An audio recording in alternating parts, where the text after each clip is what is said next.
Cordiais saudações, muito bem-vindos. Estamos no nosso espaço de entrevistas especiais relativas ao aniversário da Organização da Unidade Africana, atualmente União Africana, e também para celebrarmos os 40 anos da criação da SADC. Hoje o meu entrevistado é o Dr. Leonardo Simão, antigo Ministro da Saúde de Moçambique, também antigo Ministro dos Negócios Estrangeiros de Moçambique, conhecedor bastante dos corredores da Organização da Unidade Africana, da União Africana. Muito obrigado por ter acedido a este nosso convite, estar connosco para trocarmos estas impressões num ano em que a Organização da Unidade Africana vai celebrar 57 anos, digamos assim, da sua criação e depois dessa evolução para a União Africana. Começamos por aí. Muito obrigado pelo vosso convite. Talvez começar mesmo pelo princípio. Exatamente. A União Africana, a Organização da Unidade Africana, a OUA, foi criada em 1963, em maio, e numa altura em que os processos de libertação de África estavam em curso. Eram 32 países e, portanto, o grande ímpeto na altura era libertar o continente de todas as formas de colonialismo.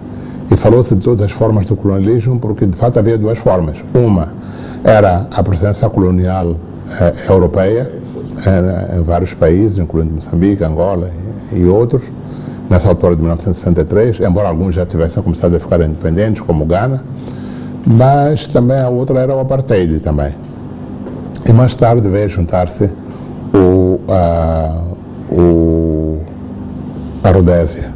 Portanto, essas são formas do colonialismo. Portanto, era preciso, o objetivo era libertar o continente dessas formas de dominação colonial.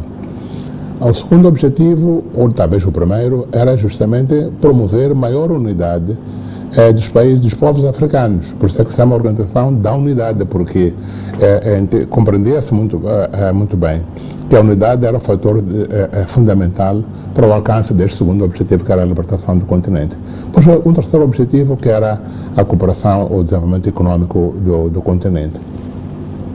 Este processo começou, mas teve um percurso longo, de 1963 até 1999, 94, quando caiu o apartheid. O apartheid é que marca simbolicamente a libertação do continente. Então são 31 anos. Portanto, esse é um processo histórico longo, de uma geração. Depois seguiu-se um período de reflexão sobre o que fazer então em África, uma vez conseguido esse primeiro objetivo. E dentro desta reflexão, verificou-se que o desenvolvimento econômico não deu passos visíveis. Então, se percebeu por que era necessário.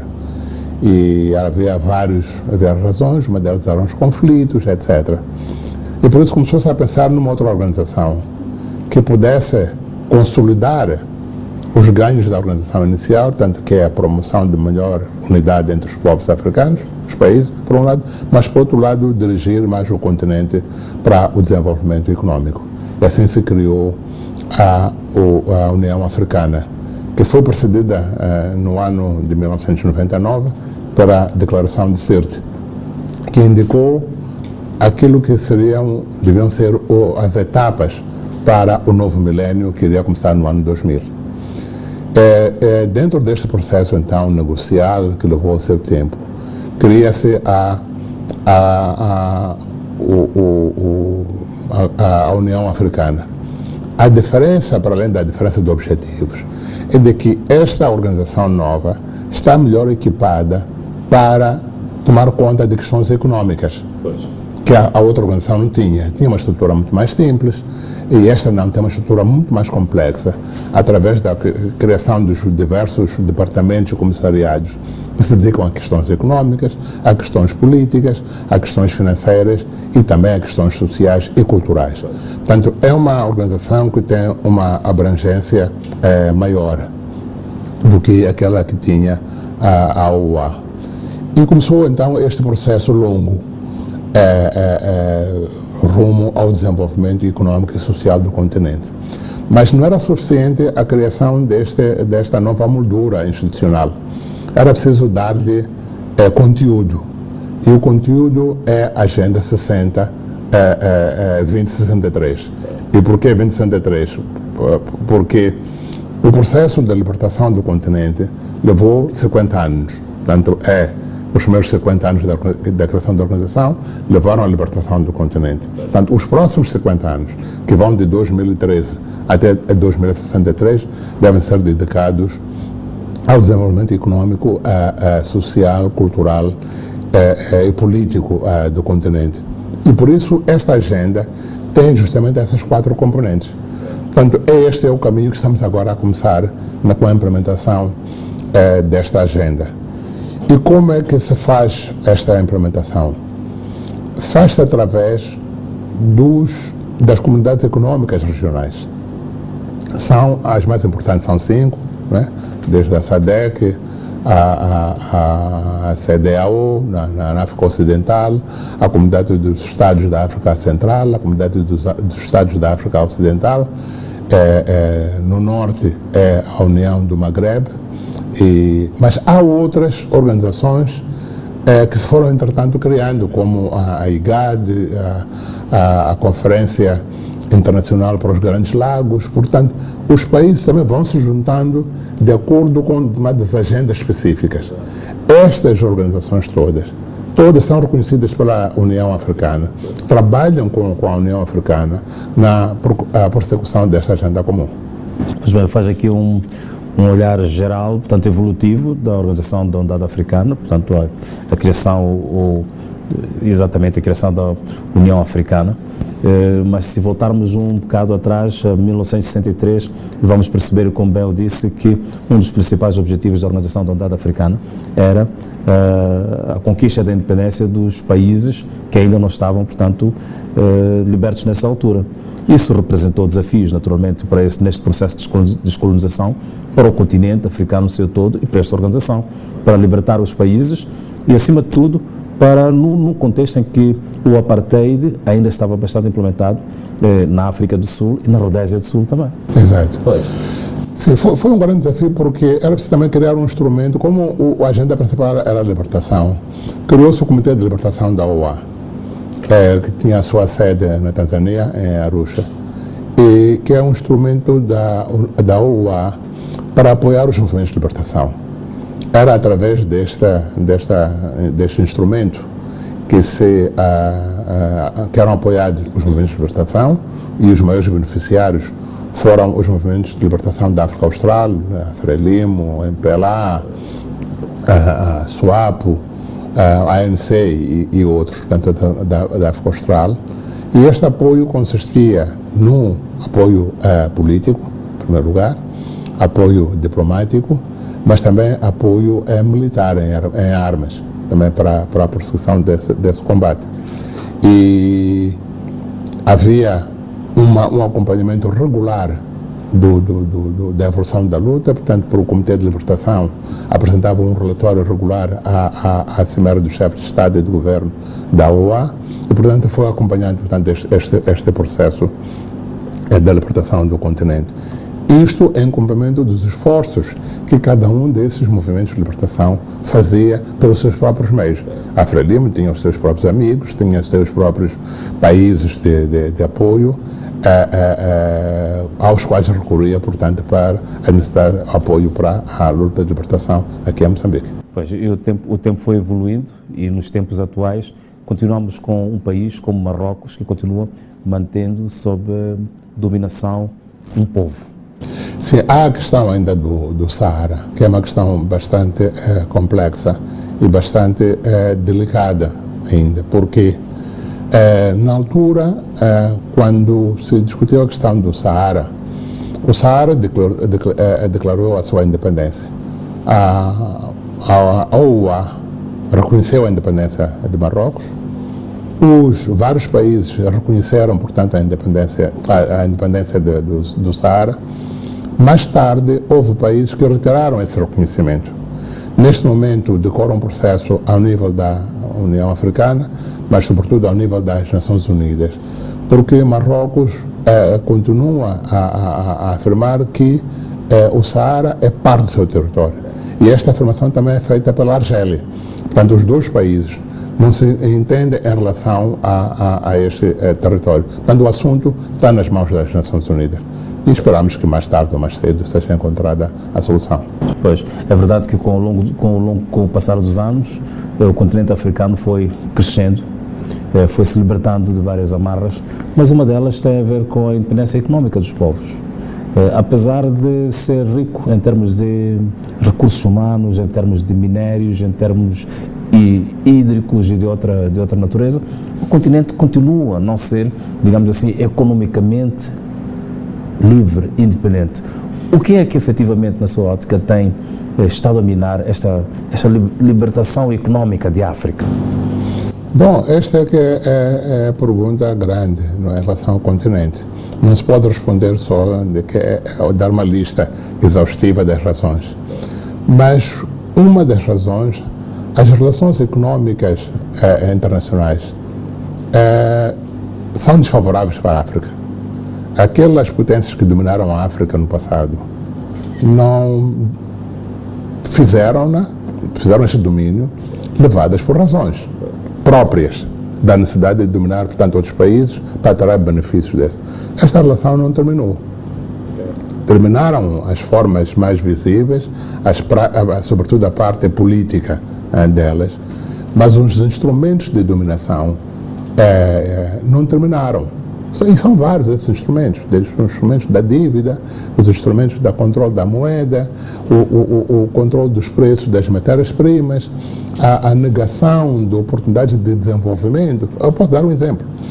Há países, os maiores produtores de chocolate, são países que não produzem um único grama de cacau. E por que isto acontece? Por que os países que produzem cacau não produzem chocolate?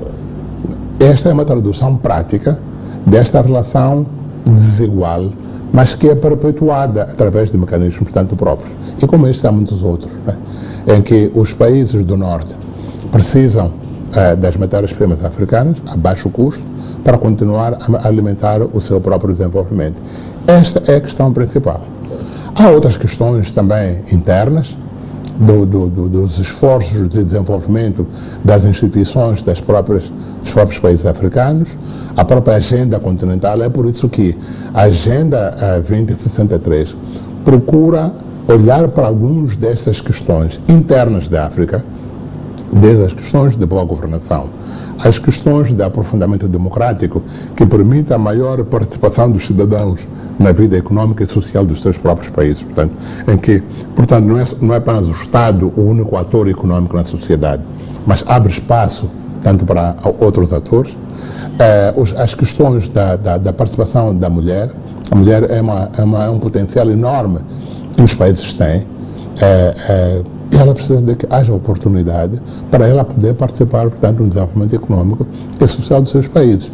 Os problemas ligados ao comércio intracontinental, através da criação de uma zona de comércio livre a nível regional e continental, tudo isso são instrumentos que, tomados no seu conjunto, vão levar ao desenvolvimento econômico da África. A questão da infraestrutura, uma das agendas, um dos pontos importantes da Agenda 2063, é justamente o desenvolvimento de infraestruturas que permitem uma comunicação mais rápida e mais barata dentro do continente africano, fazendo com que o custo de transações dos transportes de bens, de pessoas, seja mais facilitado e seja mais rápido também. Portanto, é preciso que o continente seja mais competitivo também. Portanto, é o conjunto destes, é a mesma luta do passado, com outras formas, com maior sofisticação, e num contexto internacional que também está a mudar também, porque há novos atores também, como a China, a Índia, a Rússia e outros, que querem tomar também um papel já diferente neste contexto universal. Portanto, estas questões todas esperamos que no seu conjunto leve a um maior desenvolvimento do continente. E este desenvolvimento, de fato, está a acontecer. Não ao ritmo que nós gostaríamos. Se nós olharmos para países como Moçambique, bom, algumas estradas estão a melhorar. Estes investimentos que estão a ter lugar em Cabo Delgado vão ter um impacto econômico. Investimentos que estão a ter lugar na área da agricultura vão ter um impacto. Portanto, o processo de desenvolvimento é um processo lento. Enquanto está a acontecer, muitos de nós não nos apercebemos de que está a acontecer. Só quando já aconteceu, já apareceram resultados. Portanto, essas diversas frentes estão a trazer uma mudança no continente que está a acontecer. Não ao ritmo que nós todos gostaríamos, mas está a acontecer. Pois, esta competitividade entre os países do continente, esta, digamos, até solidariedade económica entre os países do continente, é mesmo que estava a ser pensada por Muammar Gaddafi quando pensava numa África Unida, na altura era Ministro dos Negócios Estrangeiros de Moçambique. Era este o pensamento que era desenhado e pensado por Muammar Gaddafi para uma África Unida, em que os países cooperassem mais entre si e se libertassem, digamos assim, da dependência económica europeia ou americana, ou por aí? Eu penso que no essencial era isso que ele estava a pensar, e era isso que ele dizia. Mas muitas vezes não basta ter só o objetivo, a maneira como se chega ao objetivo também conta. E porque diferentes países estão em estágios diferentes de desenvolvimento político e econômico. Portanto, o ritmo de adesão a novas agendas não é igual. Uns países vão ser mais lentos do que outros. E, por outro lado, há questões também de estratégia. A estratégia de confrontação, se calhar, nem sempre é mais avisada. E, se calhar, não é prudente dizer ao teu inimigo, olha, eu vou te combater para tu perderes, ou mudarmos de lugar. Talvez é preciso encontrar outras formas de levar a cabo os nossos objetivos sem criar mais inimigos. E uma coisa que o presidente Gaddafi tinha como característica de personalidade era um pouco abrasivo, né, no seu relacionamento com... E talvez essa não é a melhor estratégia. Pois é. E as mudanças da Organização da Unidade Africana para a União Africana, ou a transformação, trouxe novos desafios para o continente, trouxe novos desafios para a organização, e eu gostava que comentasse um bocado sobre estes desafios que são colocados à mesa na altura em que se pensa, portanto, para esta evolução da criação da Unidade Africana. Pois eu penso que o principal objetivo ou o principal desafio desta nova organização é que ela seja capaz de autofinanciar-se. Porque enquanto ela depender de apoios externos para o seu funcionamento, significa que os outros que apoiam vão ditar a agenda, optando ou o ritmo da implementação da agenda. Por isso, os países africanos têm este enorme desafio de dar maior contribuição para o seu próprio instrumento, que é o seu instrumento coletivo, fazer com que ele funcione e, através dos mecanismos que eles têm, verificar se o seu funcionamento está de acordo com a agenda que foi definida. Portanto, a diminuição da dependência externa da organização é o principal desafio. O segundo desafio é que a organização não se transforme ela própria num monstro burocrático que se esqueça do seu objetivo principal, que é a promoção do desenvolvimento econômico, social e político nos Estados-membros. Portanto, estes dois desafios têm que estar a andar passo a passo. E como é que isso se consegue? É através da vigilância dos Estados-membros. E o terceiro o desafio é que ela seja mais aberta à participação da sociedade civil dos Estados-membros. Porque a sociedade civil dos Estados-membros está em evolução. Os cidadãos que constituem instituições de sociedade civil são cidadãos com um nível de educação maior do que era no passado, que têm uma visão das coisas maior do que era no passado e que precisam de espaço de participação, não só dentro dos seus próprios países, como também ao nível continental. É verdade que existe esse espaço que é a COSOC, mas não se faz sentir ainda a participação da sociedade civil africana na ECOSOC. Há um outro componente cuja participação também é estimulada, mas cuja visibilidade também ainda não é assim clara, que é a diáspora africana. Há milhões de africanos que estão fora, expostos a novos conhecimentos, a novas tecnologias que deveriam ser, portanto, úteis para o desenvolvimento do continente. É preciso criar instrumentos ou portas de entrada desses conhecimentos, desse know-how, dessas tecnologias, de modo que possam ajudar no desenvolvimento do continente. Pois, e todos esses desafios que aqui mencionou, se quisermos olhar sobre o grau de implementação ativa, como é que os avalia? A África tem conseguido materializá-los ao longo destes anos, digamos assim, da União Africana? Eu não estou muito dentro já, não participo nos órgãos da União, mas por aquilo que vejo de fora, há progresso nisso. Um ponto importante na agenda era a criação do mercado comum, desde o processo da zona de comércio livre, que era um projeto que devia ter sido lançado agora há poucos meses, mas que teve de ser adiado por causa do coronavírus. Então, este é um passo importante, que vai facilitar ao comércio dentro da África. Mas o comércio sozinho não funciona se não houver também arranjos financeiros dentro. Portanto, o Banco Africano de Desenvolvimento, o Fundo Monetário Africano e outros instrumentos financeiros que vão trazer maior convergência financeira, portanto, dos Estados, de modo a facilitar o comércio, as trocas comerciais dentro do continente e investimentos também.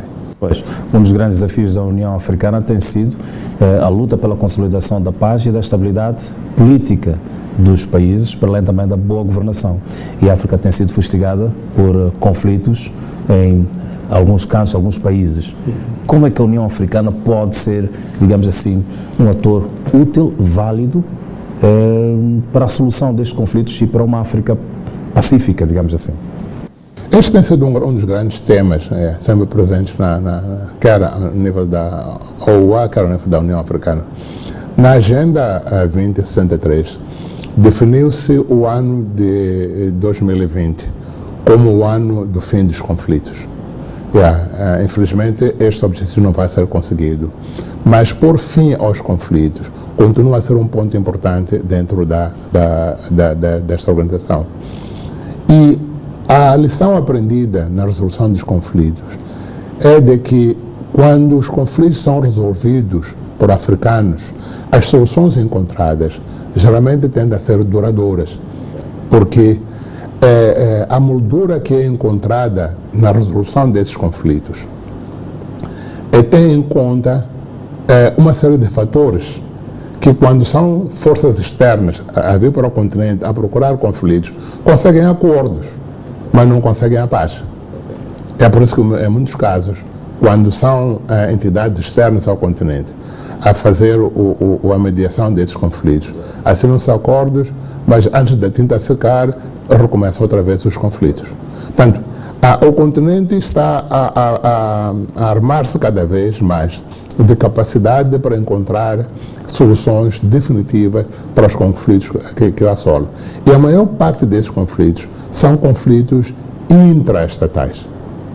Já não são conflitos entre Estados, porque os mecanismos de resolução ou de prevenção e resolução de conflitos entre Estados, esses estão mais avançados e portanto, já não estão a acontecer, mas persistem conflitos intraestatais, por um lado. Mas, por outro lado, há esta nova ameaça, que é constituída pelo Estado Islâmico, que afeta diversos países, mas que tem o epicentro na África Oriental, países como a Somália e outros, mas que depois espalham-se pelos grandes lagos e também pela África Ocidental, países como o Mali, Burkina Faso e a zona do Sahel, e agora a descer, com tendência a descer, portanto, para a África Austral.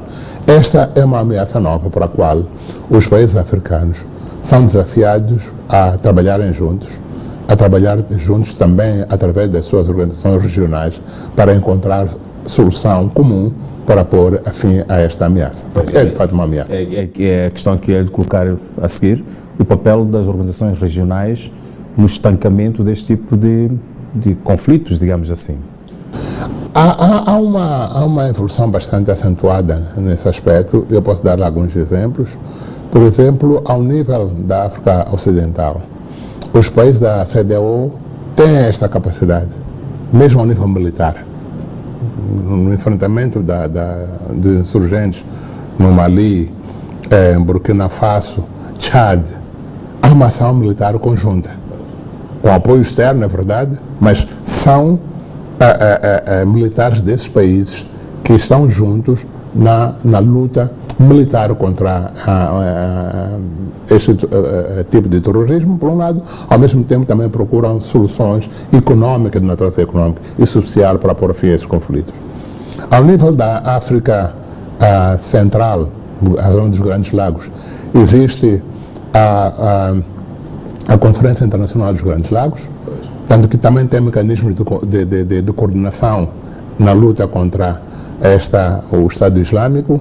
E, mais recente, a nível da SADC, existe o órgão da SADC para a cooperação política da defesa e segurança, que até recentemente se reuniu para discutir a questão de Moçambique, fazer a avaliação da situação no Malawi e no Lesotho.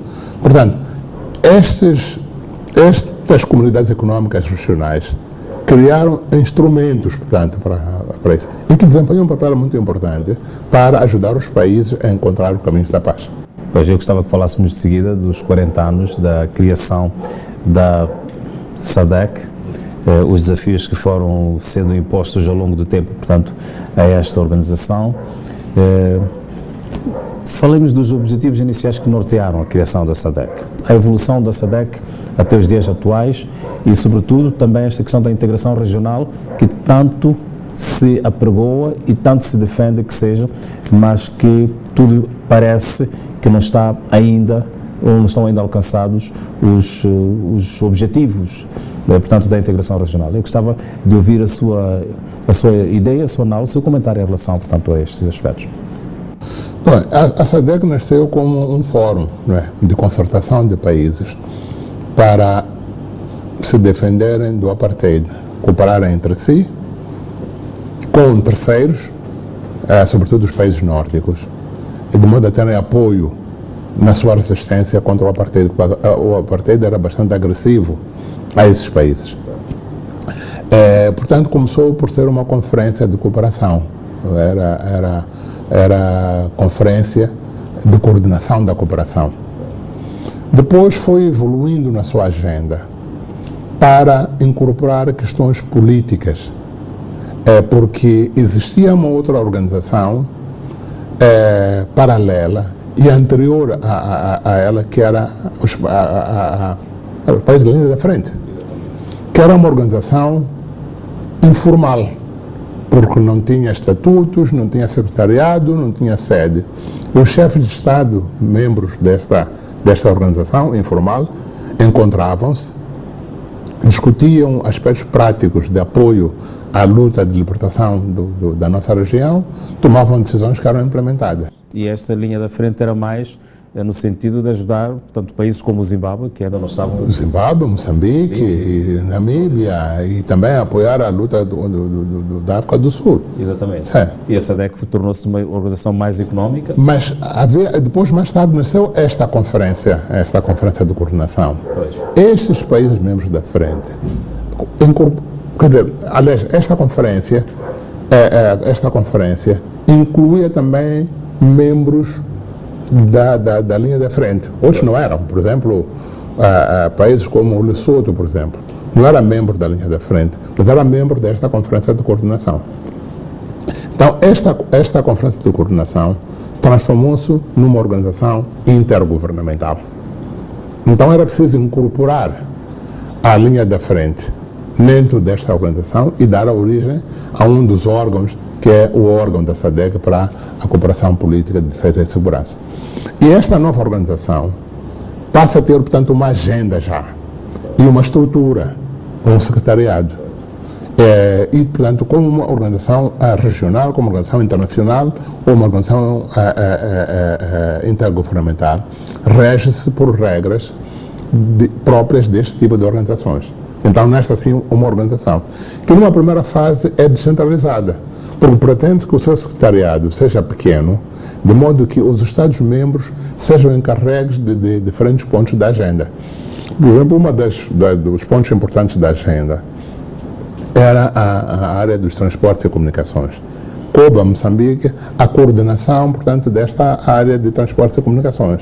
Angola coordenava outros e a Zâmbia, por aí fora. Mais tarde, entendeu-se que este modelo tinha insuficiências, porque a fraqueza institucional de um Estado-membro fazia-se refletir na sua capacidade de coordenação e de desenvolvimento deste ponto da agenda que estava. Então era preciso que a capacidade de realização dos diversos pontos desta agenda de desenvolvimento da região fosse igual. Então era preciso rever-se a estrutura do secretariado, criar-se um secretariado mais robusto e mais capaz, portanto, de levar a cabo. Por isso, e uma conferência de Windhoek aprovou a estrutura atual da SADC.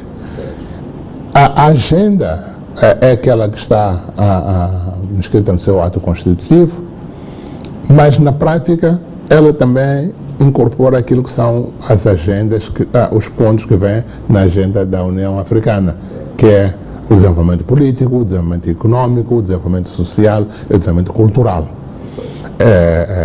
do nosso continente. E também foi aumentando o número dos Estados-membros. Mais recentemente, um dos últimos países que entrou foi o Congo, a República Democrática do Congo, as Seychelles, e mais o último a entrar foram as Comoros. Mas há outros países também que querem ser membros também desta organização. E ela definiu uma agenda de médio e longo prazo que tem justamente esses aspectos, não só da cooperação regional, como também da criação de uma zona de comércio livre dentro.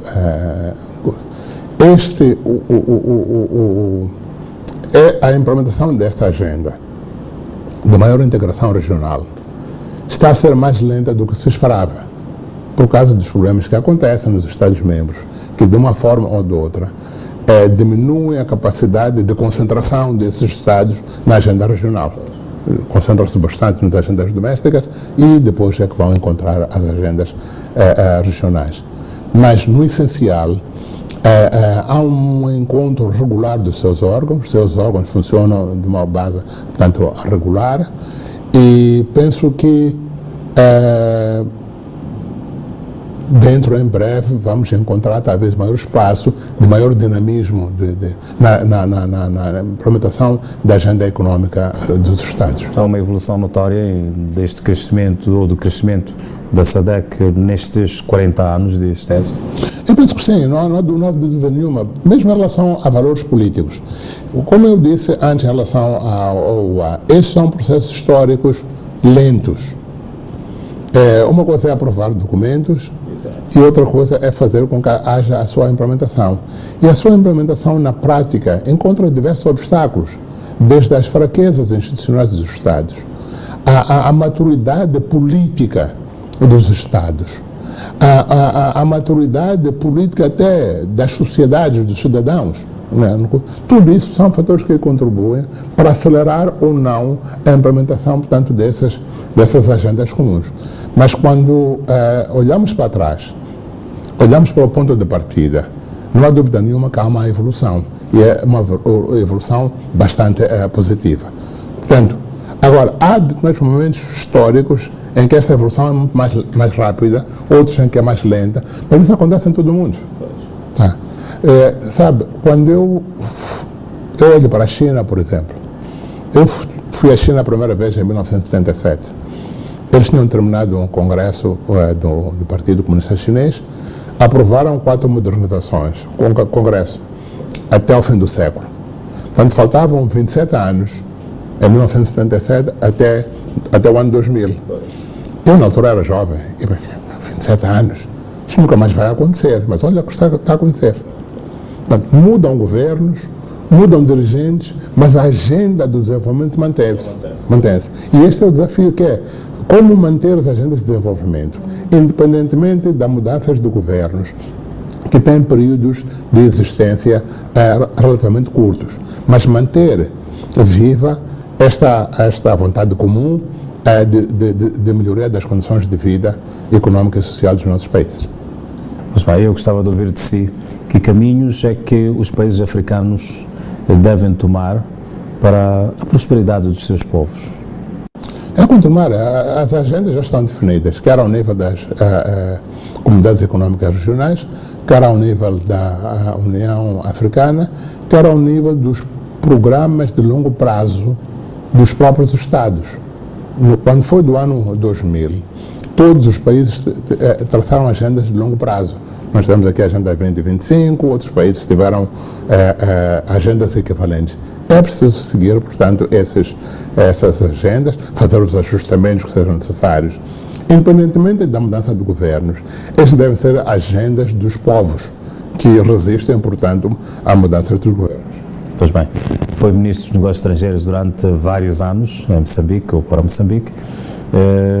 Eu gostava de ouvir de si e saber de si que sonhos é que tem para esta África? Eu continuo com os mesmos.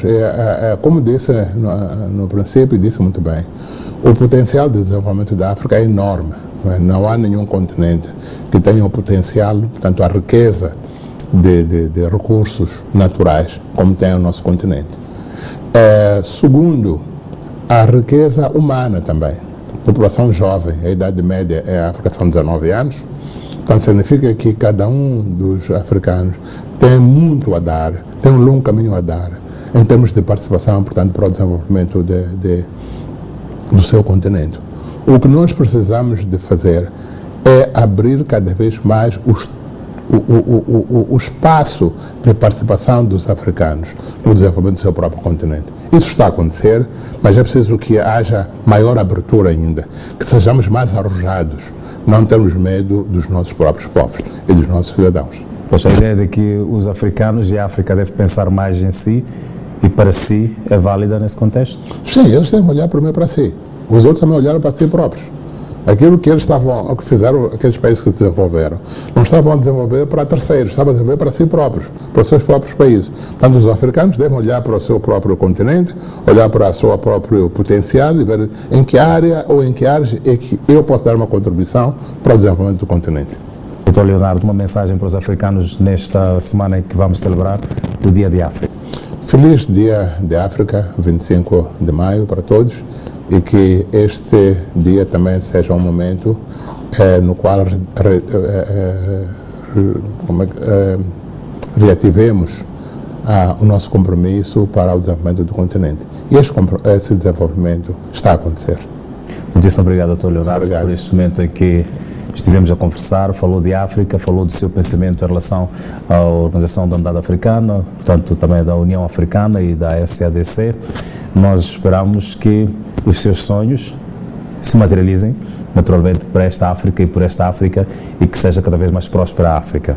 Obrigado. Muito obrigado. Muito obrigado. Pois.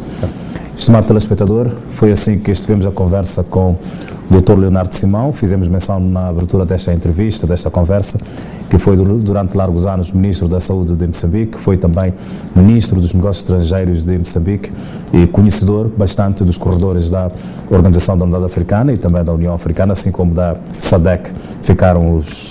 Ficou o seu saber em relação a estes três organismos, todos eles partilhados aqui nesta entrevista. Eu marco um encontro para uma nova oportunidade. Fique bem.